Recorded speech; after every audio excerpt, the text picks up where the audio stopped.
আমার husband BA6493 6493, তার বিয়ে নাম্বার SM মাহবুবুল মুরাদ। সে 47 লং কোর্সের অফিসার। এবং আমি ময়ূরাক্ষী সোনিয়া আজকে আপনাদের সবার সামনে আসছি। আজকে আমি ভিক্টিমাইজ বলে আমার হাজব্যান্ডকে মে মাসের 16 তারিখে FDCM করে ধরে নিয়ে যাওয়া হয় এবং মেঘনা গ্রুপে নাকি কর্মচারীর বাসা থেকে সে 200 কোটি টাকা মেরে দিছে এবং তাকে নিয়ে যাওয়া হয়। এরপর থেকে আমার জীবন যুদ্ধ শুরু হয়েছে এবং আমি বাসা থেকে আমার 25 মিনিটের সময় দেওয়া হয় এবং বের করে দেওয়ার কথা বলা হয়, কিন্তু আমি বের হয়ে যেতে পারার জন্য রাত দুপুরবেলা আমি ছুটাছুটি করা শুরু করে দিই, কিন্তু কোনো কাজ হয় না, কোনো কিছুই আমি করতে পারি না। তখন আমার সবাই মিলে ওনাদের পা হাত পা জড়ায় ধরে আমি থাকার চেষ্টা করি। তারা আমার করুণা করে বলছে যে থাকেন। সেইখানে যে আমি যে তাদের যে টার্গেট ছিলাম এটা আমি জানতাম না এবং আমি বুঝতে পারি নাই। আমাকে 25 তারিখে বাসায় এখানে থাকার আশ্বস্ত করে ব্রিগেডিয়ার জেনারেল আশরাফুজ্জামান আশা, স্টেশন কমান্ডার হিসেবে, এবং লগ এরিয়া। তারা সবাই মিলে বলছে যে আমি এখানে থাকতে পারবো এবং ব্যবস্থা করতে পারবো। আমি স্বপ্নচূড়া 2 502 নির্ঝর এরিয়াতে আসি এবং আমি এখানে থাকার চেষ্টা করছি। তারপরে তারা আমাকে দিয়ে এখানে রাখার কিছুদিনের মধ্যে আমার 7 জুন আমি আশরাফুজ্জামান আশা ব্রিগেডিয়ার জেনারেল, সে আমাকে টার্গেট করা ছিল এবং সে আমাকে রেপ করে। আমাকে যখন রেপ করছে আমাকে বলছে কাকে বলবি না, তোর বললে কিন্তু তুই এখানে গুম করে ফেলা দেবো। আমি ভয় কারোর কাছে বলতে পারিনি, কারণ আমার কোনোভাবে কোনো আত্মীয় স্বজন বাপ মা কেউ বেঁচে নাই। আমার বাবা মা মরে গেছে, কেউ নাই আমার। আমি করতে বাধ্য হয়েছি, তবে আমাকে ভয় দেখানো হয়েছে। আমার মেয়ে ছোট বাচ্চা, আমি কার কাছে দেবো, কেউ তো নাই। পরে তাকে আমি 10 জুন আমাকে জোরপূর্বক আমাকে ভয় পেতে দেখে কনভিন্স করানোর পরে সে আমাকে ডিভোর্স দিয়েছে। তারপরে আমি তাকে বিয়ে করছি এবং সে আমাকে বিয়ে করছে। পরের দিনে 11 জন সে আমাকে বিয়ে করছে। বিয়ে করার পরে সে তার মতো, আমি আমার মতো আসি এবং তারপরে সে আমাকে ওই স্ত্রীর অধিকার নিয়ে ভোগ করে। সে আমাকে ফ্যাসিলিটি তো দেয়ই নাই, কোনো কিছু করে না। যখনই বলে আপনি না আমার গার্জেন, আপনি না আমার ব্যবস্থা করবেন, এরপরে জানাজানি হয়, আমি প্রেগনেন্ট হয়ে যাই। যখন সে বুঝতে পারে আমি প্রেগনেন্ট, তারপরে সে ব্যবস্থা করে বলে যে এখনই ব্যাকডেটেড করে তালাকের কাগজ রেডি করতে হবে, তা না হলে সমস্যা আছে। তার চাকরির সমস্যা আমার বন্ধু বান্ধবরা দিয়ে সে তালাকের কাগজ আনার ব্যবস্থা করে দিয়ে সে ওইটা চাকরি নিয়ে কি করছে আমি জানি না। এর পরবর্তীতে যখন আমি বুঝতে পারি যে সমস্যা একটার পর একটা বাড়তেছে এবং কমতেছে না, তার বোন, তার 2 বোন, তার ওয়াইফ এবং সে সহ বাসায় এসে আমাকে মারধর করে আমার বাচ্চা অ্যাবর্শন হয়ে যায় এবং ঘরের মধ্যে আমার গর্ভপাত হয়ে যায়। এবং আমি ভয়ে বলি না এবং তখনও বলে গেছে যদি বলে দিস তাহলে তোকে মেরে ফেলাই দেবো, তোর বাচ্চা গুম করে দেবো। আমি এটা বলতে পারিনি, কারোর কাছে বলতে পারি। সিএমএসে প্রমাণিত আছে যে আমি প্রেগনেন্ট ছিলাম 6 উইকসের। আমাকে অমানসিক নির্যাতন করা হয়েছে। গত বছর আমাকে দেখেন মেরে এইখানে মাথা কুফল ফুলাই দিয়েছে। যখন তার কথা রাজি হয়নি আমাকে গলা টিপে ধরছে, আমার মেয়েকে লাথি মারছে এবং বলছে তোরা যদি স্বীকার করিস বলিস তোদের ভাত বন্ধ হয়ে যাবে 2 মিনিটের মধ্যে, এখান থেকে 2 মিনিটের মধ্যে তোদের বের করে ছেড়ে দেবো। কালকে আমি আর্মির ভিতরে বহুত কমপ্লেন দিয়েছি, বহুত জানার চেষ্টা করেছি, কোনো ধরনের কোনো ফ্যাসিলিটি আমি পাইনি, কোনো কিচ্ছু পাইনি, আমি কিচ্ছু পাইনি, আমার কোনো জাস্টিস দেয়নি। কালকে আমি আর্মিতে রিপোর্ট করতে যেতে চাচ্ছি, জানি না আমি ফিরে আসবো কিনা, কোনো কিছু হবে কিনা। আমি সবার কাছে আমি আবেদন করছি, আমি জানানোর চেষ্টা করছি, আমি কিছু করতে পারিনি। আমার বাসায় খাবার নাই, আমি না খেয়ে মরে যাচ্ছি। আমার সামাজিক ভাবে আমার চাকরি বাকরি নেই, আমার বাচ্চা নিয়ে কিভাবে চলবো আমি জানি না। আমার আপনারা বাঁচান, আমি কিভাবে থাকবো আমি জানি না। তার সাথে সে বলছে আমার এটা DGFI FIO লগ এরিয়া তাকে সাপোর্ট দিচ্ছে, তাকে কেউ আটকাতে পারবে না, তাকে কোনো কিছু শাস্তি দিতে পারবে না। আমি কাউকে ভরসা করতে পারতেছি না। আমি শুধু আমার বাচ্চাটা জন্য বেঁচে থেকে আমি যদি মরেও যাই, আমার বাচ্চাটা আপনারা দেখে রাখেন। এই জন্য আজকে আমি আপনাদের সবার সামনে এসে বলতেছি, আমাকে বাঁচান। আমার যদি কিছু হয়ে যায়, এই সেনাবাহিনী দায়ী। আমার এই আশরাফুজ্জামান আশা ব্রিগেডে জেল, উনি 36 লং করছে, উনি এখনো দায়িত্বে আছে, সার্ভিং অফিসার। আজকে আমরা বিয়ে করেও বিয়ের অধিকারে বইয়ের মর্যাদাও দেয় নাই, উল্টো মারধর করে আমাকে কিছু রাখে নাই। আমি যখন বলছি আমার জীবনে কেন আপনি এটা করলেন, অনেক মেয়ে তো ছিল এবং তার স্বীকারোক্তি আছে, সে আরো মেয়েদের সাথে সম্পর্ক করছে, তার সাথে আমি ভালো আচরণ করে করছি, কিন্তু তাতেও কোনো কিছু হয়নি। তার ওয়াইফ সবকিছু জানে, সবকিছু বোঝে, তারা সবাই মিলে করছে। যখন বিয়ে করছে তখন বলছে তার বউ ছিল না, আমি জানতাম না। পরবর্তীতে যে দেখি তার সবকিছু আছে। বলতে পারেন আপনি জানতেন না কেন? আমি জানার চেষ্টা করিনি, কারণ আমি এত কিছু আমার স্বামীরে নিয়ে, এত কাহিনী নিয়ে, আমার বাবা মা মরে যায়নি, আমি নিজে অসুস্থ হয়ে পড়ছি, আমি কিচ্ছু জানতাম না।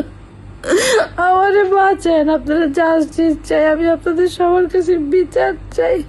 আজকে আনার বড় ব্রিগেডিয়ার জেনারেল বলে তার আজকে এত ক্ষমতা, তার আজকে এত পাওয়ার, নাহলে আমার কি হবে আমি জানি না। শুধু আমার মেয়েটাকে বাঁচাই রাখেন, আপনাদের কাছে শুধু এতটুকু অনুরোধ। ইলিয়াস ভাই, আমি আপনার কাছে ভিডিওটা পাঠাচ্ছি, আপনারা একটু দেখে দেখেন। আমি জানি না আমি কতটুকু সঠিক বা ভুল, আমার যদি কিছু গুম করে, কালকে যদি কিছু হয়ে যায়, আমি কিছু জানি। ইলিয়াস ভাই, আপনি দেখে রেখেন আমার বাচ্চাটা। আর্মিরে আপনাকে আমার লয়ারের মাধ্যমে ভিডিওটা পাঠাইছি, আপনারা শুধু একটু দেখে রেখেন। আমি জানি না এর কতটুকু বিচার সালিশ আমি পাবো, আমি মরে যেতে পারি। আমাকে যেভাবে অ্যাসল করা হয়েছে, যেমন আশা বিঘিতে জেল, উনি যেভাবে করছে আমি মরে যাবো। আপনারা একটু দেখে রাখেন আমার বাচ্চাটার। আপনার কাছে আকুল আবেদন ইলিয়াস ভাই, আপনারা জানিয়ে রাখলাম। আসসালামু আলাইকুম। এতক্ষণ যেটা দেখলেন এটা জাস্ট একটা ট্রেলার, মূল ঘটনা আজকের ভিডিওতে আপনারা দেখবেন। যার কান্না শুনলেন তিনি একজন ব্রিগেডিয়ার জেনারেল, এর নাম হচ্ছে আশরাফুজ্জামান আশা। তিনি আওয়ামী লীগের একজন দোসর।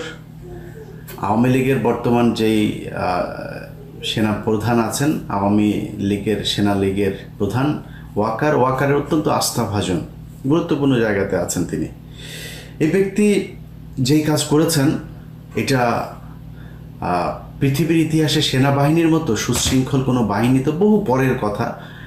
সবচেয়ে জঘন্য কোনো সংগঠন, কোনো সংস্থা তাদের পক্ষে সম্ভব না।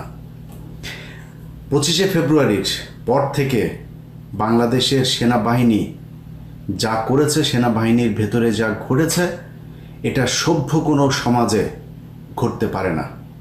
নিজেদের ক্যান্টনমেন্টের ভেতরে নিজেদের লোকজন তারপরে আটকে রাখা হয়েছে বছরের পর বছর। তারা 5 তারিখের পরে এখনো পর্যন্ত চেয়ারে আছে। আরে ভাই, সবার মানে গণ ইস্তফা দেওয়ার কথা, যে আমরা পারিনি, আমার ভাইদেরকে, যে ভালো মানুষ তারও দেওয়া উচিত। এই সেনাবাহিনীর অফিসার একটাও থাকা উচিত না। আপনার ভাইরা আপনার ক্যান্টনমেন্টের ভিতরে তাদেরকে বন্দি করে রাখা হয়েছে, আপনি বাঁচাইতে পারেন। আপনার মতো বালের এই বাহিনী দিয়ে আমি কি করব? তারা এটা করেছে। যে ঘটনা নিয়ে আজকে কথা বলতে এসেছি সেটা আমি চাই না এই বিষয়টা সামনে নিয়ে আসতে। যত কিছু হোক, সেনাবাহিনী তো আমার দেশের বাহিনী, এই ঘটনাটা ভেতরে থাকুক। কিন্তু ঘটনার যে বিষয়গুলো আমি দেখানোর পরে আপনারা বুঝবেন যে আমি কোন প্রেক্ষিতে এটা সামনে নিয়ে আসতে বাধ্য হলাম। বিষয় হচ্ছে মেজর মুরাদ 25শে ফেব্রুয়ারির পর থেকে সেনাবাহিনীতে যখনই কেউ আওয়ামী লীগের কথা শুনে নাই, আওয়ামী লীগের পক্ষে কাজ করে নাই, ভারতের পক্ষে কাজ করে নাই, তাদেরকে টার্গেট করে করে তারপরে বিভিন্ন ক্রাইমের সাথে জড়িয়ে দেওয়া হয়েছে, জড়িয়ে তাদের বিরুদ্ধে মামলা দেওয়া হয়েছে। সেনাবাহিনী একটা বিশাল বড় সংগঠনের সংস্থা, এটার বিভিন্ন মানুষজন আপনার বিভিন্ন ক্রাইম করতে পারে, এগুলো বিচ্ছিন্নভাবে হতে পারে। সামষ্টিকভাবে এই পুরো সেনাবাহিনীর নিয়ন্ত্রণ নিয়েছিল ক্রিমিনালরা, যারা ভারতের পক্ষ হয়ে আমার বাংলাদেশকে তাদের কাছে ইজারা দিয়েছিল। সেই লোকগুলোই সেনাবাহিনীর মূল পদগুলোতে বসেছিল এবং তাদের মধ্যে এই আশরাফুজ্জামান আশা তিনি একজন। মেজর মুরাদ তার স্ত্রীকে এই আশরাফুজ্জামান আশা ধর্ষণ করেছে। আমি আবারও বলছি, মেজর মুরাদের স্ত্রীকে এই ব্রিগেডিয়ার জেনারেল আশরাফুজ্জামান আশা তিনি ধর্ষণ করেছেন। কিভাবে ধর্ষণ করেছেন, কি করেছেন, সব আপনারা আজকের আমার ভিডিওতে প্রমাণ সহ তারপরে দেখবেন। গত কুরবানির ঈদের রাতে তাকে ধর্ষণ করা হয়। প্রেক্ষাপটটা আরেকটু পেছনে। মেজর মুরাদকে গ্রেফতার দেখানো হয় একটা মেঘনা গ্রুপের একজন এমপ্লয়ি, তিনি আবার আওয়ামী লীগেরও একজন নেতা। তার বাসাতে ডাকাতি করতে গিয়েছিলেন। তো ডাকাতি করতে যাওয়ার পরে তিনি ধরা পড়েছেন, তারপরে তার বিরুদ্ধে মামলা হয়েছে, জেলখানায় গিয়েছেন। এই যে মামলাটা হলো, জেলখানায় গেলে আমরা কোনো তথ্য প্রমাণ কোনো কিছুই দেখি নাই, তিনি জেলে চলে গিয়েছেন। এর আগেও 25 তারিখের পর থেকে এই পর্যন্ত অনেক সেনাবাহিনীর অফিসার গুম হয়েছেন, খুন হয়েছেন, হদিস নাই। মেজর জিয়া, যিনি প্রচণ্ড চৌকস একজন মেধাবী দেশপ্রেমিক অফিসার, খবর নাই কোথায় আছেন। এখন সরকার যে তাকে সহায়তা করবে সেটাও করছেন। আমি নিজে কয়েকটা দপ্তরে এটা নিয়ে ফাইল ফরওয়ার্ড করেছি, কোনো খবর নাই। মনে হয় যেন তাদের মেজর জিয়াদেরকে তাদের দরকার নাই, এরকম একটা ভাব নিয়ে বসে আছেন। তো এই লেভেলের অনেক অফিসারকে তারা এই বলির পাঠা বানিয়েছেন। এই ব্যক্তিকে জেলখানায় পাঠানো হয়েছে। জেলখানায় পাঠানোর পরে তার স্ত্রী সৎ অফিসার একজন কোনো ধরনের ধান্দা পানি কোনো কিছুতে জানেন, যেহেতু আওয়ামী লীগের পক্ষে কাজ করে নেই, টাকা পয়সা তো কামাইতে পারে নাই। তিনার নুন আনতে পান্তা ফুরোনো অবস্থা। ঢাকা শহরে ছিল, যা বেতন পেয়েছে সেটা দিয়ে সংসার চলেছে, পরিবার নিয়ে ছিল, বাচ্চা ছিল। তো এই মহিলা যখন হাজব্যান্ড জেলে যাওয়ার পরে তার অবস্থা খুব খারাপ। তাকে থ্রেট করা হয়, আলটিমেটাম দেওয়া হয় যে 25 দিনের মধ্যে আপনাকে বাসা ছাড়তে হবে। তো ছাড়তে বলার পরে সে কোথায় গিয়ে উঠবে, কি করবে? একজন আসেন তার কাছে, একজন ত্রাণকর্তা হয়ে, যে তোমার কিচ্ছু হবে না, তুমি আমার এলাকার বোন, তোমার এই ভাই থাকতে তোমাকে কেউ এখান থেকে উচ্ছেদ করতে পারবে না, সরাতে পারবে না। তিনি হচ্ছেন এই আশরাফুজ্জামান আশা। এসে বলার পরে তিনি আশ্বস্ত হলেন, সেনাবাহিনীর গাড়িতে করে তাকে তার স্বামীর সাথে জেলখানায় দেখা করতে যাওয়ার ব্যবস্থা করে দেওয়া হয়েছে। নানান ধরনের সুযোগ সুবিধা, ভাই হিসাবে এসছেন বোনের কাছে। কুরবানির ঈদের রাতে তার বাড়িতে এসেছেন। কুরবানির ঈদের ঠিক আগ মুহূর্তে তাকে কিছু টাকা পয়সাও তিনি দিয়ে এসছেন, কী নিয়ে আছেন, কীভাবে থাকছেন খাচ্ছেন দিয়ে এসছেন। বাজার টাজার করেছে। ঈদের রাতে আবার এসে খোঁজ নিতে, খাওয়া দাওয়া করছে কিনা, কুরবানির মাংস টাংস খেলো কিনা, এর বলে রান্না টান্না হয়েছে কিনা, বাসায় বোন ঠিক আছো কিনা, হ্যাঁ জি ভাই ঠিক আছি, দাও খাবার দাও, কী রান্না করছো দেখি। খেতে বসছে, খেতে বসার পরে গরুর মাংস টাংস দিয়েছে। তারপরে কোথায় থাকো, কোথাও আমার বোনটা কই থাকে, ঘরের ভিতরে দেখি ঘরের কি অবস্থা। ঘরের ভিতরে ঢুকেছে, মেহমান ঢুকেছে, ভাই তো ভেতরে, তার সাথে সাথে বোনও ঢুকেছে, এই তো এই রুম আমার বাড়ি, এই আর কি। হঠাৎ করে ঝাপটে ধরে তাকে ধর্ষণের চেষ্টা করে। ধর্ষণের চেষ্টা করার পরে এক পর্যায়ে তার শরীরের কাপড় টাপড় সব কিছু খুলে ফেলে এবং ঠিক মাঝামাঝি একটা অবস্থাতেই তার মেয়ে ছিল ওই রুমে। মহিলার চিল্লাপাল্লা শুনে তারপরে তার মেয়ে ওই রুম থেকে আসে। ওই মেয়ে যখন এসে দরজা খুলে তখন সে খুব তাড়াহুড়া করে উঠে ওই বাসা থেকে চলে যায়। পাঞ্জাবি পরে এসেছিলেন ভদ্রলোক সাহেব। তো আসার পরে, এই ঘটনার পরে সে গিয়ে প্রথম যে ভিডিওটা আপনারা কান্নার ভিডিওটা দেখলেন, সেই ভিডিওটা তিনি পাঠিয়ে তার কাছে মাপ চেয়েছেন, আমাকে মাপ করে দাও, আমি কান্না করছি, আমার খুব খারাপ লেগেছে, আমাকে শয়তান ধরেছিল, ধরে তারপরে এটা করিয়েছে, আমি এটার জন্য মাপ চাই। এখন আমি তো যেহেতু পাপ করেই ফেলেছি। এর মাঝখানে ওই মহিলা ধর্ষণের ব্যাপারে তার কাছে হুমকি টুমকি দিয়েছেন, সেনাপ্রধানকে জানাবেন, বাইরে জানাবেন, এরকম জানানোর পরে সেই ভিডিওটা খুব সুকৌশলে সে নাটক করে এই ভিডিওটা পাঠিয়ে তারপরে মহিলা কোনোভাবেই ছাড়বেন না, তার ব্যাপারে নালিশ করবেন। তো তিনি তখন বললেন যে দেখো, তোমার স্বামী তো আসলে যে মামলা হয়েছে, উনি তো বের হইতে পারবে না, তুমি একটা বাচ্চা নিয়ে আছো, আমার স্ত্রী নাই এবং আমার স্ত্রীও মারা গিয়েছেন, এই বলে টলে তারপরে তাকে আস্তে আস্তে বুঝাইতে তারপরে তাকে রাজি করালে তো আমরা বিয়ে করে ফেলি। বিয়ে করার পরে তাকে ভোগ করলো। ভোগ করতে হঠাৎ করে কয়েকদিন পরে মানে সপ্তাহ দেড়েক পরে তারে ডিভোর্স দিয়ে দিয়েছে। ডিভোর্স দিয়ে দেওয়ার পরে আপনার তাদের একটা কনভারসেশন আছে। এই নায়ক আবার এর মাঝখানে যে ঘটনাগুলো ঘটিয়েছেন তার এই যে কয়দিন বিয়ে করার পরে যা যা এর মাঝখানে সে ওই নারীর ভেতরে তো মানে ওইভাবে প্রেম টেম কাজ করতেছে না, কারণ তার হাজব্যান্ড জেলে, একটা পর্যায়ে এসে তার হাজব্যান্ডকে রেখে তাকে আরেকজনের সাথে নিজের মেয়েদেরকে নিয়ে যাতে রাস্তায় বসতে না হয় এই কারণে আরেকজনের কাছে এসছে, সে তো প্রেমের মুডে নাই। যাই হোক, সে তার সাথে মোটামুটি সংসার করছে, আর্থিকভাবে অন্তত সচ্ছল থাকার জন্য সে সেটা করেছে। তার উপর আবার আরেকটা ঘটনা ঘটেছে ঈদের রাতে, এগুলো নিয়ে আছে। তিনি বিভিন্ন সময় বিভিন্ন ছবি পাঠিয়েছেন, যেই ছবিগুলো আপনারা এখন দেখছেন। এই ছবিগুলো নায়ক আশরাফুজ্জামান আশা তিনি তাকে পাঠিয়েছেন, সিডিউস করার চেষ্টা করতেন এবং অসংখ্য আপনার স্ক্রিনশট, তাদের সাথে বিভিন্ন কথাবার্তা, কনভারসেশন, যে জিনিসগুলো আছে সেগুলো। যে জিনিসটা আপনাদের দেখাইতে চাই কত বড় বদমাইশ সেটা দেখানোর জন্য আপনাদেরকে তার এই নারীর সাথে কিছু কনভারসেশন শুনেন। বিশেষ করে তাকে যখন ডিভোর্স দেওয়া হয়, ডিভোর্স দেওয়ার আগের কিছু ঘটনা। ওটা আমার 21 বছরে 1 মাসে দেখো, যার সঙ্গে মনের মিল হয় তার সঙ্গে বিশ্বাসের মিল হয়, এবং এখানে শুধু শারীরিক সম্পর্কটা সব কিছু না, বুঝতে হবে। হ্যাঁ, সব কিছু মিলে আমার কাছে মনে হচ্ছে যে আমি তার সঙ্গে থাকতে চাই। তাকে কিন্তু আমি বলছি তোমার কথা, ঠিক আছে? কি বলছো? এই যেটা বললাম যে আমার সাথে থাকতে চাও। আচ্ছা, তারপর সে শুনে কি বলছে? তারপর সে শুনে বলছে যে তাহলে তো আমি তোমার সঙ্গে থাকতে পারবো না,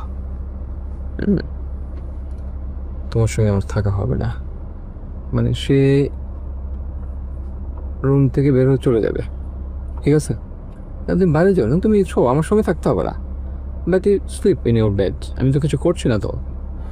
তারপরে তো তাকে অনেক কথাই বললাম যে তুমি যে এদেরকে নিয়ে বাইরে গেলা, তোমাকে বসে তোমাকে না, তুমি কি করলে এটা? How is it possible? আমাকে তো বলছে, আমাকে এ বলছে যে ভাবি এটা কীভাবে করলো, ঠিক আছে? মানে এটাও খুঁজে বের করছে। আমার হ্যাঁ, তোমার তো সবই, আমাকে তো শুধু বলছে যে ভাবি এটা কী করতেছে, এটাই বলছে, ভাবি এটা কী করতেছে, আমি কী করলো? তুমি যা করছো পানিটাকে খোলা করে, ঠিক আছে? তাহলে আমার হাজব্যান্ড আরেকজনকে নিয়ে রাতে যখন করতেছে। আরেকজনটা কে? সে আরেকজনটা কে? আমি জিজ্ঞাসা করছি। হ্যাঁ, তোমাকে। সে আরেকজনটা কে? Who I am? সে উত্তরটা দাও। হু আই অ্যাম বলো, মাথা জাগাতো কেন বলো? না, আমি তো তাকে জিজ্ঞাসা করি না, তোমার কাছে আমি জিজ্ঞাসা করছি হু আই অ্যাম, আরেকজনটা কে? আমি তো বলছি যে মানে সে তো আমার ওয়াইফ, তারা তো বিয়ে, তুমি জানো। তিনি এই কদিনের ভিতরে তিনি আবার প্রেগনেন্ট হন। আপনারা এখন যেই নথিটা দেখছেন এটা হচ্ছে সিএমএইচের, তিনি যে গর্ভবতী এইটার পেপার। এই পেপারে তিনার এই কাগজটাও এটা আমরা পেয়েছি হাতে। যে কাগজটা আপনারা দেখছেন এটা হচ্ছে সিএমএইচের তিনি যে প্রেগনেন্ট হয়েছেন সেটার কাগজ। এবং এইটা যখন তিনি জানানোর পরে তাকে করা হয়, তাকে মারধর করা হয়। এই আশরাফুজ্জামান আশা, তার স্ত্রী, তার বোন এবং সাথে আরও কয়েকজন এসে এনার নাম হচ্ছে ময়ূর সোনাক্ষীর বাসায় আসেন। এসে তারপরে তাকে মারধর করেন, তার মেয়েকেও মারধর করে তাকে গর্ভপাত ঘটান। এই যে গর্ভপাত ঘটিয়েছেন এইটার পরে তাদের সাথে দেখা হয় এবং উনি এই ভদ্রমহিলা কিছু রেকর্ড নেন, তাদের সাথে যে কনভারসেশন হয়েছে এই কনভারসেশনটা শুনলে তারপরে বুঝতে পারবেন যে এই ব্রিগেডিয়ার কত বড় মাপের একটা লম্পট এবং বদমাইশ, এবং কোনো মানে ঢং কোনো কিছু না, মানে এমনিতেই বলে দিচ্ছেন অনর্গল তিনি, করেছি, বিয়ে করি না, করেছি, ছেড়ে দিয়েছি, ইচ্ছা হয়েছে তাই ছেড়ে দিয়েছি, এই টাইপের। আমি সেই অডিওটা একটু আপনারা শুনেন, তাহলে বুঝতে পারবেন যে সে কত বড় মাপের বদমাইশ।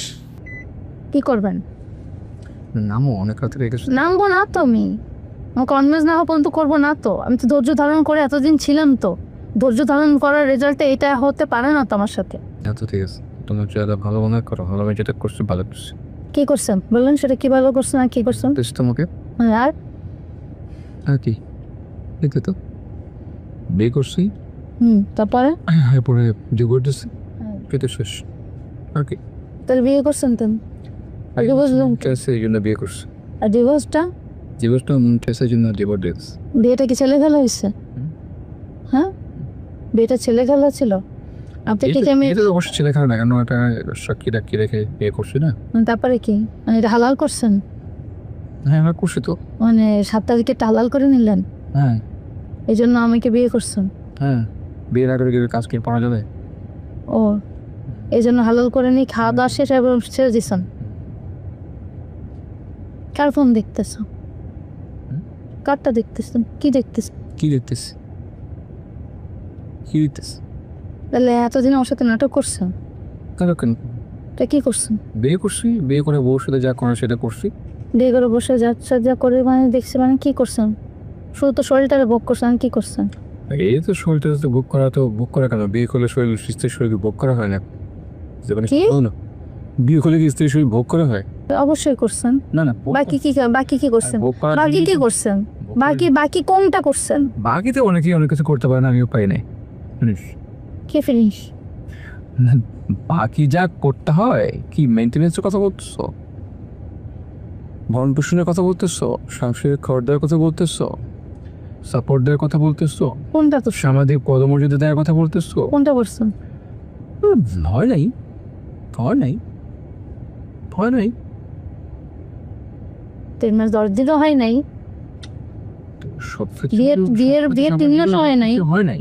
বিয়েরও হয় নাই, বিয়েরও অনেক কিছু হয় নাই, সেটাও অনেক কিছু করেন নাই, সেটাও অনেক কিছু করেন নাই আমার সাথে। কেন করলেন? কেন করলাম? খেলা করছি, খেলা হবে কেন? তো কি করছি, তোমার সঙ্গে আমার বনিবনা হয় নাই, কি বলবো না? ব্যবহার সবকিছু মিলায় হয় নাই বনিবনা। আমাকেও তোমার পছন্দ হয় নাই, অনেক সমস্যা, অনেক কিছু দায়িত্ব পালন করতে তো পারি। তাহলে আমি যখন আপনাকে বলছি যে আপনার সাথে এরকম কাগজপত্র না করে আপনি আমাকে ডাইরেক্ট বলে, তখন কেন বলছেন যে না এগুলো কোনো কিছু না, আমার তো ময়ূরের সাথে সংসার করতে হবে? কেন বলছেন? মনে করছেন এই জন্য মনে করছিলাম বলছেন, তো পেছন দিকতে ছড়ি বললেন কেন? কেন ডিভোর্স দিয়ে অবস্থা পরে আপনি নাটক সাজালেন? কেন অপমান করলেন? হয়েছে দেখেই তো ডিভোর্সের কি পরিস্থিতি হচ্ছে? হয়েছে না। কি পরিস্থিতি? তুমি আমাকে নিয়ে সন্তুষ্ট না, ভরণ পোষণ দিতে পারতেছে না, সময় দিতে পারছে না, পদমর্যাদা দিতে পারতেছে না, এটা নিয়ে নানান সময় তোমার সঙ্গে আমার তর্ক বিতর্ক হচ্ছে, কথা কাটাকাটি হচ্ছে, তুমিও সাফার করতেছো, আমিও সাফার করতেছি, দুইজনে মিলে সাফার করতেছে, এই জন্য প্রেগন্যান্সিটা? হ্যাঁ, প্রেগন্যান্সিটা এটা তো প্রমাণ করার সাপেক্ষ, মানে প্রমাণ করতে হবে। কি করতে হবে? প্রমাণ? কিসের প্রমাণ? প্রেগনেন্সি প্রমাণ করতে হবে তো। আচ্ছা, এখন প্রমাণ চলে আসছে। সিএমএস থেকে ভুল বলে দিছে? ও মা, আমি কি কখনো দেখছি? তবে আসেননি কেন? দেখনি কেন? সিএমএস পর্যন্ত আপনাকে তো নিয়ে গেছি, আপনি আসেননি কেন পর্যন্ত? জাননি কেন? হ্যাঁ, তো চলো আমরা দেখি তোমার প্রেগনেন্সি কতটুকু ঠিক আছে। দেখেন কত বড় লম্পট হইলে তারপরে এগুলি করা যায়। এখন তিনার সবচাইতে বড় অস্ত্র হচ্ছে সেনাপ্রধান তারে বাঁচাবে এই জন্য। আচ্ছা, এবার মূল বিষয়টা বলে, আমি চেয়েছিলাম যে এটা সেনাবাহিনীর বিষয়, যেহেতু হয়তো আমি এই আশারে ফোন করতাম যে ভাই এটা আপনি এই মহিলাকে যা ক্ষতি করেছেন, মহিলার তো বাচ্চা নিয়ে সে অসহায় অবস্থায় ছিল, এই কারণে আপনার সাথে বিয়ে করতে রাজি হয়েছে, হয় তাকে স্ত্রীর মর্যাদা দেন অথবা তাকে এমন একটা কিছু করে দেন যাতে এই নারীটা সারা জীবন ভালোভাবে থাকতে পারে, তার বাচ্চাদেরকে নিয়ে যেন তার পথে বসতে না হয়। আমার সাথে এই মহিলা যেদিন কথা বলেন, এই মহিলা কথা বলার পরে আমি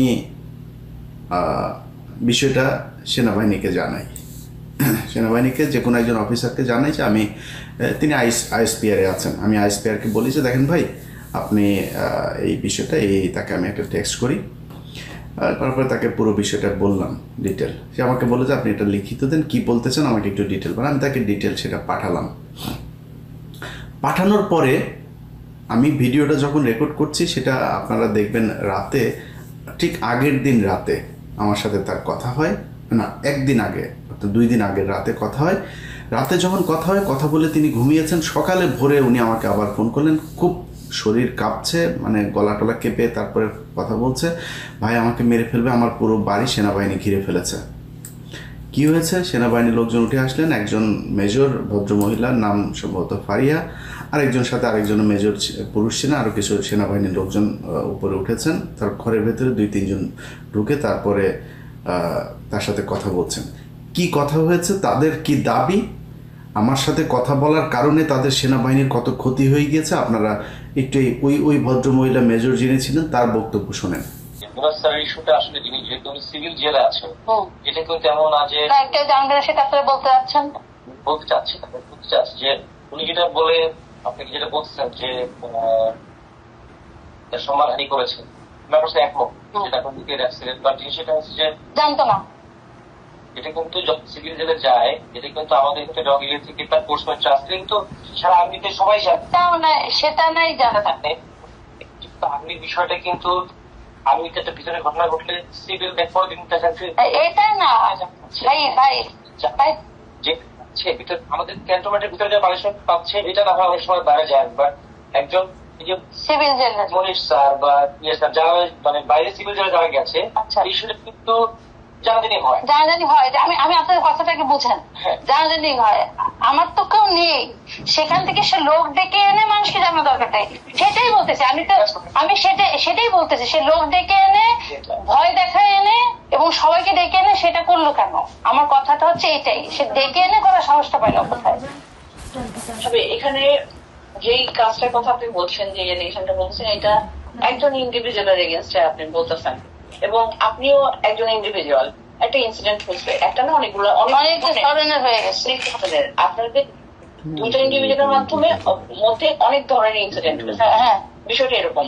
এখন উনি জানাচ্ছেন লোকদের, এটা একটা জিনিস, এটা একটা পার্সোনাল ইমেজ নষ্ট হয়েছে, আপনার ইমেজ নষ্ট হয়েছে, আপনি যেটা বলছেন। তো আপনি যে কাজটা করছেন, এই ইস্যুটা আপনি বাইরে এমন একজনকে জানাইছেন যেটার জন্য পুরো আর্মির ইমেজ এফেক্টেড। এটা কি ঠিক হলো? মানে আমরা একই সাথে কষ্ট পেয়েছি, প্লাস আমরা এটা পছন্দ করি নাই, জিনিসটা ভালো লাগে নাই আমাদের, এটা আর কি। মানে আপনার পার্সোনাল ইমেজের জন্য আপনি দেখেন কতটা অ্যাগ্রেসিভ হয়ে গেছেন। পুরো আর্মির ইস্যুটা তাহলে কি হবে? একজন মানুষের জন্য পুরো আর্মিকে এইভাবে কি আমরা প্রশমিত করবো? করা উচিত? আপনি 24 বছর আর্মিতে, আর্মির সব বেনিফিট আমরা পাচ্ছি না ভাবি। আমরাও আর্মিকে দিচ্ছি, বাট এর চেয়ে আরো 10 গুণ আর্মি আমাদেরকে দিচ্ছে, সম্মান বলেন, সবকিছু, সিকিউরিটি। ক্যান্টনমেন্টের মতো জায়গা বাংলাদেশের কোথাও আছে যে এতটা সিকিউরিটি? মানে এটাই বলছি যে আপনি আপনার নিজের সম্মানের জন্য আপনি এতটা অ্যাগ্রেসিভ হয়েছেন, আর আপনি এমন একজনকে জানাইছেন ইস্যুটা যে পুরো আর্মির সম্মান প্রশ্নবিদ্ধ। এই জিনিসটা আমরা কষ্ট পেয়েছি এবং আমাদের ভালো লাগে না, আমরা ভালোভাবে নেই না। এটা জাস্ট এই মেসেজটা, এইটাই বোঝাতে আসছিলাম। আমি বুঝতে পারছি এইটা আর কি। মানে যাই হোক, আর উনি প্রসিডিওর আপনারা ফলো করেন, হয়তো স্যারের কমে আসবে, মকুব করে দিবেন স্যার, এটা তো আছে। তো এই জিনিস বিবেচনায় নিয়ে একটু এমন কোনো ফার্দার স্টেপ নিয়েন না যেন মানে আপনিও বিপদে পড়েন, মানে সবকিছু একটা ছেঁড়াবেড়া লেগে যায়। এই ইস্যুগুলো একটু মাথায় রাখেন। দেখেন, সেনাবাহিনীর এই ভদ্রমহিলার কথাবার্তা শুনে আমার কাছে খুব ভদ্রই মনে হয়েছে। আমি ওনার ব্যাপারে আমার কোনো ধারণা নাই কিরকম। দেখেন আপা, আপনি এবং আপনাদের সেনাবাহিনীর লোকজনদেরকে বলি, আপনাদের এত বালের সম্মান, আপনাদেরকে না মানুষ এখন দোচে না, একদমই পাবলিক দোচে না আপনাদের মতো এরকম শুয়োরের বাচ্চা, এই ধরনের শুয়োরের বাচ্চা পৃথিবীর কোনো দেশের সেনাবাহিনী নাই। আপনারা সম্মান নিয়ে বাঁচেন, আপনাদের কিসের বালের সম্মান? আপনারা ঘুষ খান, এখন ধান্দাবাজি করেন, রাষ্ট্রের টাকা মারেন। আপনারা বালাইসা ওইদিকে এই কি বলে নারায়ণগঞ্জে, রূপগঞ্জে, ওইদিকে সাভারে, এইদিকে ঢাকার অর্ধেকটা আপনারা দখল করে এখানে বসে আছেন। আপনারা শুধু খাওয়া ধান্দাবাজি ছাড়ার কোনো, আপনাদের এত টাকা পয়সা আসে কোত্থেকে? একজন বিশাল জমিদার হয়ে যায়, একজন কর্নেল, একজন মেজর, ব্রিগেডিয়ার, সব ধান্দাবাজি। আপনারা এখন আর খুব ভালো জায়গা শেপে নাই। আপনারা এখন ঘুষ খান, ধান্দাবাজি করেন, মানুষ গুম করেন, খুন করেন, রাষ্ট্রের বিরুদ্ধে কাজ করেন। আপনাদের কিসের বালের ইয়ে? আপনাদের অফিসার আপনার এই ক্যান্টনমেন্টের ভিতরে গুম হয়ে থাকে। আপনার কি বালের বাহিনী হয়েছেন আপনাদের দোচে নাকি মানুষ? এখন দোচে আপনারা? কেউ দোচে না আপনাদেরকে। এত বাল সম্মানিত কোনো কিছু বাল হয়ে যান নাই, যা আপনাদের সম্মানহানি হয়ে যাচ্ছে এটা দিয়ে। সম্মানহানি ও যখন একজন আপনার এই মহিলা, মানে বাইরের কেউ, আরেক দেশের কেউ, এই মহিলা তো আপনার মেজরের স্ত্রী, আপনার মেজরের স্ত্রী, আপনি সেনাবাহিনী তাকে ওন করেন না? আপনি কি করেছেন এই যে গত 2-3টা মাস মহিলা ঘুরেছে আপনাদের পিছনে? আপনারা তার অ্যাপ্লিকেশনটা পর্যন্ত নিতে করেন নাই, অ্যাকসেপ্ট করেন নাই। সেনাপ্রধানের সাথে দেখা করতে চেয়েছে, আপনারা দেখা করতে দেন নাই, কারণ ওই ব্যক্তি আপনাদের লোক। আর যদি আপনি সম্মানের কথা চিন্তা করেন, আশা এতদিন ধরে চাকরিতে আসে কিভাবে? জানেন তো, বিষয়গুলো তো ভেতরে আপনারা জানাজানি করেছেনই অলরেডি। জানার পরে সে চাকরিতে আসে কিভাবে? তার বন্ধু শামস, ওইদিকে ডিজিএফআইতে আছে জাহাঙ্গীর, তারপরে আরও মহিলা কয়েকজনের নাম বলেছে, এগুলো কিভাবে আছে আপনার এখানে? এদেরকে তো সরাইতে হবে। এদেরকে যদি না সরাই আপনি সেনাবাহিনীর সম্মান নিতে চান, আপনারা এক বালা আনছেন ওই বিডিআরের উপরে সব দোষ দিয়া আপনারা আর্মির সম্মান খোঁজেন। বিডিআররা আপনারা মারছে নাকি? পিছন দিয়ে মারছে বিডিআররা আপনাদেরকে? সেনাবাহিনীরা মারছে পিছন দিয়া? বিডিআর আপনারা করেন নাই, আকাম কুকাম আপনারা করেন নাই? বিডিআরের টাকা পয়সা, ওদের ডাল ভাতের টাকা পর্যন্ত মারছে ফকিন্নির বাচ্চারা কোথাকার। তোরা কিসের সোভার ক্লাস রে? কিসের সুপিরিয়র তোরা? ফকিন্নি তোরা। দেশের চাল ডাল পর্যন্ত, পাবলিকের চাল ডালের টাকা বিডিআরের এই সৈনিকরা, গরিব মানুষেরা এগুলি করছে, তাদের 100 টাকা 200 টাকা পর্যন্ত তোরা মেরে দিছিস। ফকিন্নির বাচ্চারা আসছে যেন ভাব মারাইতে, তুই তোর সেই ইয়েটাও তো নাই, বিডিআরের সমান সম্মানও তোর নাই। তুই আসিস এই জায়গায় ভাব মারায় তোর সম্মান মারাইতে আসিস। কিসের সম্মান? তো তোরা ভোট চুরি করিস, ভোট চুরির সাথে জড়িত তোদের সেনাবাহিনী। সারা দেশে এখন যত অপকর্ম আকাম কুকাম হচ্ছে সব তোরা করাচ্ছিস। বিএনপির যেই শ্রেণীটা চাঁদাবাজ, সেই শ্রেণীটাকে তোরা সব জায়গায় শেল্টার দিচ্ছিস। আর ভালো যারা বিএনপির ভালো নেতা, ত্যাগী নেতা যারা আছে, তাদেরকে তোরা বিরুদ্ধে কাজ করছিস, আর চাঁদাবাজদেরকে তোরা শেল্টার দিস। তোরা দেশে থাকা অবস্থা তোরা ম্যাজিস্ট্রেসি পাওয়ার নিয়ে আসিস। দেশে চাঁদাবাজি হয় কেমনে? কে করে আমার জানার দরকার নাই। এনসিপি করে, বিএনপি করে, জামাত করে, আমার জানার দরকার নেই। কে করে, যে করে, তোর কেউ না করছে ধরতে, তোরা ধরছিস না। আওয়ামী লীগের হত্যা মামলার আসামি ধরার আপনার দায়িত্ব দেয়নি। এক মেজর আমার এই 2-3 দিন আগে বলছে যে ভাই আমাদেরকে এটার অর্ডার নাই, এটার ব্যাপারে আমাদের ইনস্ট্রাকশন দেওয়া আছে যে আওয়ামী লীগ হত্যা মামলা ওইটা আমাদের কাজ না। আমরা এখন দেশে আমাদেরকে পাঠিয়েছে, এখনকার আইন শৃঙ্খলা, তোমরা আইন শৃঙ্খলা করতে গেলে আওয়ামী লীগের লোকজনের ধরা যাবে না, এটা লেখা আছে না? যাতে দেশের এই মুহূর্তে যত সমস্যা আওয়ামী লীগ আর তোরা, তো এই সেনাবাহিনীর আওয়ামী লীগ ছাড়া বাংলাদেশের কোনো সমস্যা হইতো না। সব সমস্যার মূলে হচ্ছে তোরা। যত ঘটনা ঘটছে 2 দিন পর পর দেখবেন এই পাথর চুরির সাথেও সেনাবাহিনী জড়িত। এরা করিয়েছে, এরা শেল্টার দিয়েছে। পাথর কি হাওয়া হয়ে গেল নাকি? এটা কি 1 গ্লাস পানি নিয়ে চুরি হয়ে গেল, হাতের ঘড়ি চুরি হয়ে গেল? এটা কি একদিন সময় লেগেছে নাকি? কোথায় ছিলেন আপনার গোয়েন্দা সংস্থা বাল ফালায়? কোথায় থাকেন আপনারা? এই হচ্ছে আমার দেশের সেনাবাহিনীর অবস্থা। একজন মেজরের স্ত্রী ক্যান্টনমেন্টের ভেতরে থেকে সে রক্ষা পায় নাই, তারা ধর্ষণ করে। এই সেনাবাহিনীতে আমরা কি করব? এদেরকে এই উপরের যে শেপ আছে এই শেপ দ্রুত সরাইতে হবে, এবং সেনাবাহিনীর ওয়াকারের যে বিচ্ছু বাহিনী যারা ওয়াকারকে সাপোর্ট করে তাদেরকে অতি সত্বর বহিষ্কার করতে হবে, এখান থেকে সরাইতে হবে। না যদি সরাই, সেনাবাহিনীর এগুলো যত আসবে একটা একটা করে সব কিছু ছেড়ে দেব। আপনাদের কোনো সম্মান নাই। আপনারা বালের বাহিনী, এই বাল বাহিনী দিয়ে এই দেশের কোনো উপকারে আসে নাই, আসবেও নাই। এই দেশের মানুষ রক্ত দিয়ে তারপরে স্বাধীনতা এনেছে, আপনারা কিছু করেননি। যেদিন 5 তারিখ আমার স্বাধীনতা দিবস, বিজয় দিবস, ওই বিজয় দিবসের সকালেও তোদের সেনাবাহিনী গুলি করেছে মানুষের উপরে, এই মোহাম্মদপুরে। তোরা এমনিতেই করিস না, তোরা এত ভাব মেরা লাভ নেই। আমরা উপকার করেছি সেনা, তুই বাধ্য হয়েছিস শেখ হাসিনাকে ছাড়তে। তোরা ছাড়তে চাস নাই, তোদের বাম্বু দেওয়া হয়েছে এইখান থেকে, এই জন্য তোরা ছাড়তে বাধ্য হয়েছিস, নাহলে তোরা ছাড়তি না। তারপরেও ভাই, সেনাবাহিনীর অনেক দেশপ্রেমিক, আমি সবাইরে করছি না, আপনাদের প্রতি অনুরোধ ভাই এগুলিরে সরান। এই যে ভদ্রমহিলা কথা বলেছেন, আপা আসলেই সম্মান চান? সম্মান চাইলে আগে ওই আশার বাসায় যান। আশার বাসায় যায় ওরে বলেন যে তুই একটা আমার মেজরের স্ত্রীরা তুই ধর্ষণ করলি কেন? আপনি মহিলা না? আপনার খারাপ লাগে নাই? এগুলির বিচার করেন। ন্যায্য বিচার যদি করতে না পারেন তাইলে আপনাদের মান সম্মান থাকবে না। এইভাবে মানুষ এখন মুড়কি হয়ে গেছেন আপনারা। আমি সাংবাদিকতা করেছি বাংলাদেশ বহু বছর। আমার পুরো সাংবাদিকতার ক্যারিয়ারে আমি যতগুলো ঘটনাতে সেনাবাহিনীর সম্পৃক্ততা পেয়েছি, আপনাদের কথা বলা এটা খুব স্পর্শকাতর একটা জায়গা হিসেবেই দেখা হইতো। আপনাদের নিয়ে আমরা কোনো বাজে কথা, বিচ্ছিন্নভাবে কোনো কেউ যদি অপরাধের সাথে জড়ায়ও যেতেন, সেটা নিয়ে আমরা কোনো আলোচনায় আনি নাই। কিন্তু এখন সেই জায়গায় আপনারা নিজেদেরকে রাখেন নাই দেখে এখন আপনারা মুড়কি। আপনাদেরকে নিয়ে সব কথা বলা যাবে, আমরা এখনো বাইরে আছি, এটা মাথায় রাখেন। জাউরামি করবেন আর আপনাদেরকে কিছুই বলা যাবে না, জিনিসটা ওই জায়গাতে নাই। পুরা ঢাকা শহরে অর্ধেক নিয়ে আপনারা এখানে বউ পোলাপান নিয়ে বিশাল আরামে থাকবেন, খাবেন। ওইদিকে আবাসন প্রকল্প, ওইখানে আবাসন প্রকল্প, রাস্তাঘাটের টেন্ডার, ব্রিজ, কালভার্ট সব আপনারা করবেন আর টাকা বসে বসে খাবেন। তোর সেনাবাহিনীর পোলাপানের পেটে পাড়া দিলে ঘুষের টাকা, সুদের টাকা, এই দেশের মানুষের রক্তের টাকা, অবৈধ টাকা তোদের পেটে। তোদের অবস্থা এই দেশে কিছু কিছু পুলিশ অফিসার, আইনজীবী, কিছু কিছু লোকজনের যেরকম এই মানে ঢালাওভাবে যাদেরকে ঘুষখোর বলা হয় না, এদের পেটে যেরকম অবৈধ পয়দা হয়ে তারপরে বাপমার উপরে প্রতিশোধ নেয় আমরা বিভিন্ন সময় দেখেছি। ওই যে এক মেয়েকে দেখেছিলাম, একজনের এক পুলিশ অফিসারের মেয়ে, সে ঐশী, মনে আছে না? তোদের ঘরে ওইরকম ঐশী পয়দা হবে। তোরা যা শুরু করেছিস ওইরকম পয়দা তোদের ঘরে হবে। তোরা পুলিশের চাইতেও জঘন্য। পুলিশে তোদের চাইতে অনেক ভালো মানুষ আছে যারা জীবন দিয়ে দিচ্ছে দেশটাকে আবার ঠিক করার জন্য, আর তোরা একমাত্র সংস্থা যারা কিনা দেশকে নষ্ট করার জন্য কাজ করছিস। অতএব আপনাদের কাছে অনুরোধ থাকবে, ভাই আসলে যদি দেশটার ভালো চান তাইলে দেশের মানুষের পাশে দাঁড়ান। এই চাউরামি এগুলি বন্ধ করে ভালো হইতে হবে, তাইলে গর্বের সেনাবাহিনী হইতে পারবেন। সবাই ভালো থাকেন, আল্লাহ হাফেজ।